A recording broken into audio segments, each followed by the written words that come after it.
তথ্য ও যোগাযোগ প্রযুক্তি বিষয়ের পঞ্চম অধ্যায় থেকে সুনির্দিষ্ট একটি টপিক। আমাদের আজকের পাঠ অ্যাসেম্বলি ভাষা। শুরুতেই শিখনফল দেখে নেই। এই ভিডিও শেষে অ্যাসেম্বলি ভাষা কি তা বলতে পারবে, অ্যাসেম্বলি ভাষার সুবিধা ও অসুবিধা ব্যাখ্যা করতে পারবে এবং অ্যাসেম্বলি ভাষার বিভিন্ন নেমোনিক বর্ণনা করতে পারবে। ওকে, তো শুরুতেই চলো দেখে নেই নিম্ন স্তরের প্রোগ্রামিং ভাষা। নিম্ন স্তরের প্রোগ্রামিং ভাষার উদাহরণ দুটি, মেশিন ভাষা এবং অ্যাসেম্বলি ভাষা। মেশিন ভাষা প্রথম প্রজন্মের ভাষা এবং অ্যাসেম্বলি ভাষা দ্বিতীয় প্রজন্মের ভাষা। তো লাস্ট ভিডিওতে আমরা মেশিন ভাষা আলোচনা করেছিলাম, আজকের ভিডিওতে আলোচনা করব অ্যাসেম্বলি ভাষা। অর্থাৎ অ্যাসেম্বলি ভাষা হলো নিম্ন স্তরের ভাষা এবং দ্বিতীয় প্রজন্মের ভাষা। ওকে, অ্যাসেম্বলি ভাষা বোঝার জন্য শুরুতেই চলো অ্যাসেম্বলি ভাষায় লেখা একটি প্রোগ্রাম দেখে নিই। এখানে তিনটি প্রোগ্রাম দেখতে পাচ্ছ, একটি মেশিন ভাষায় লেখা, এটি অ্যাসেম্বলি ভাষায় লেখা এবং এই প্রোগ্রামটি উচ্চ স্তরের প্রোগ্রামিং ভাষায় লেখা।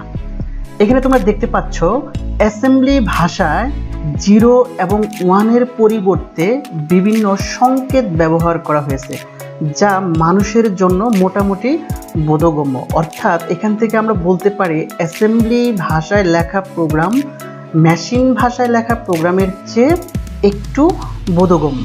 তো অ্যাসেম্বলি ভাষায় প্রোগ্রাম লেখার জন্য বিভিন্ন নেমোনিক বা সংকেত ব্যবহার করা হয়, যেমন অ্যাড হলো অ্যাডিশন, সাব এটা বোঝাচ্ছে বিয়োগ বা সাবট্রাকশন, ডিআইভি ডিভিশন অর্থাৎ ভাগ বোঝাচ্ছে।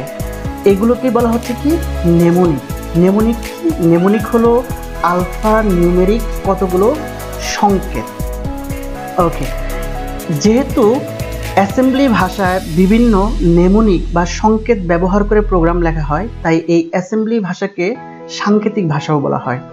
ওকে, অ্যাসেম্বলি ভাষা 1950 থেকে দ্বিতীয় প্রজন্মের কম্পিউটারে ব্যাপক প্রচলন শুরু হয় এবং এই প্রোগ্রামিং ভাষাকে নিম্ন স্তরের প্রোগ্রামিং ভাষা বলা হয়। কেন?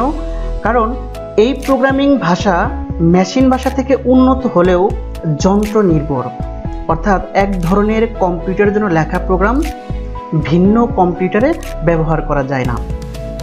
এই জন্য এই অ্যাসেম্বলি ভাষাকে নিম্ন স্তরের প্রোগ্রামিং ভাষা বলা হয়। এই প্রোগ্রামিং ভাষায় লেখা প্রোগ্রাম অনুবাদের প্রয়োজন হয়। কেন? দেখো এখানে একটি প্রোগ্রাম দেখতে পাচ্ছ যেখানে 0 এবং 1 ব্যবহার করার পরিবর্তে বিভিন্ন সংকেত ব্যবহার করা হয়েছে। এই সংকেতগুলো কিন্তু মেশিন সরাসরি বুঝতে পারবে না। অর্থাৎ এই প্রোগ্রামটা কম্পিউটারে বোধগম্য করার জন্য বা মেশিনকে বোধগম্য করার জন্য এই প্রোগ্রামকে 0 এবং 1-এ রূপান্তর করতে হবে। অনুবাদক প্রোগ্রাম হিসাবে অ্যাসেম্বলার ব্যবহার করা হয়। অর্থাৎ অ্যাসেম্বলার ব্যবহার করে অ্যাসেম্বলি ভাষায় লেখা প্রোগ্রামকে মেশিন ভাষায় রূপান্তর করা হয়।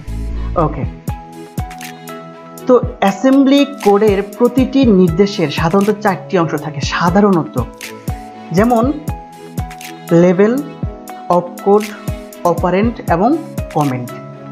এই 4টি অংশের মধ্যে লেভেল, অপারেন্ট এবং কমেন্ট অপশনাল, অর্থাৎ একটি ইনস্ট্রাকশনে এগুলো থাকতেও পারে নাও থাকতে পারে। তো এই 4টি অংশ ভালোভাবে বোঝার জন্য আমরা একটি প্রোগ্রাম দেখে নিই। এই প্রোগ্রামটি অ্যাসেম্বলি ভাষায় লেখা, যা দুটি সংখ্যা যোগ করতে পারে। এই প্রোগ্রামগুলো তোমাদের পরীক্ষায় লিখতে হবে না, জাস্ট বোঝার সুবিধার্থে আমি এই প্রোগ্রামটা একটু তোমাদের সামনে এক্সপ্লেন করছি। যেমন ধরো এখানে একটি নেমোনিক আছে লোড, যার কাজ হলো মেমোরির একটি অ্যাড্রেস থেকে রেজিস্টারের অ্যাড্রেসে কোনো একটা নাম্বার বা কোনো একটা ভ্যালু লোড করা। পরের স্টেটমেন্টের কাজ হলো বি নামের মেমোরির একটি অ্যাড্রেস থেকে রেজিস্টারের R2 অ্যাড্রেসে একটি ডেটা বা একটি ভ্যালু লোড করা। দেন অ্যাড, এখানে যেটা করছে এই R1 রেজিস্টারের অ্যাড্রেসের যে মান এবং R2 রেজিস্টার অ্যাড্রেসের যে মান, এই দুইটাকে যোগ করছে।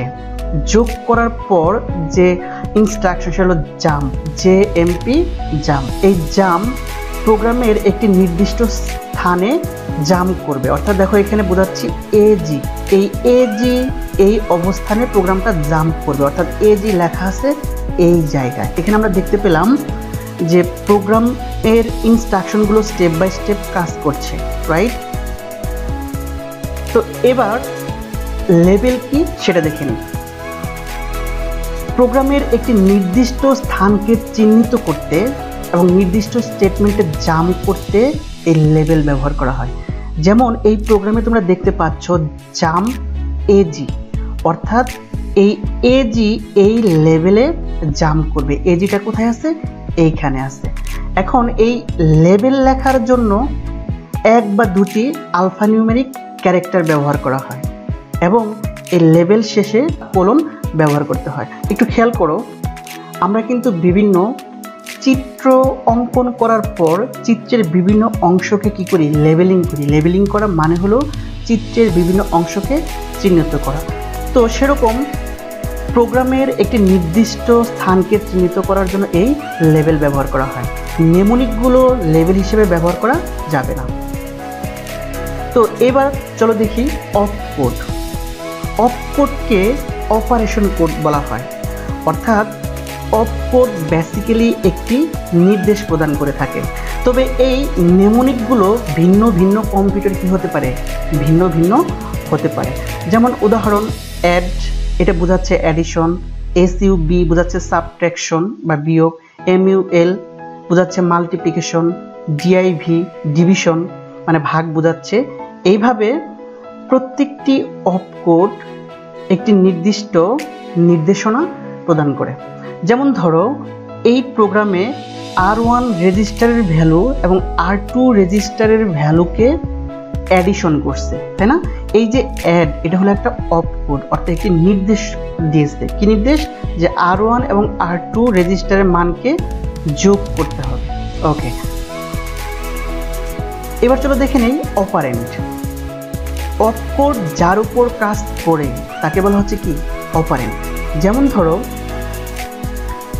অ্যাড, এই অ্যাড এই অপকোড কাজ করে কার উপরে? R1 এবং R2 উপরে। এই জন্য এই R1 এবং R2কে বলছে কি? অপারেন্ট। এই অপারেন্ট কি হতে পারে? সরাসরি কোনো ডেটা হতে পারে অথবা ডেটার বা মেমোরির অ্যাড্রেস হতে পারে। এবার চলো দেখে নেই কমেন্ট। তোমরা এখানে এই অ্যাড R1 R2 পরে সেমিকোলন দিয়ে অ্যাডিং লেখা দেখতে পাচ্ছ।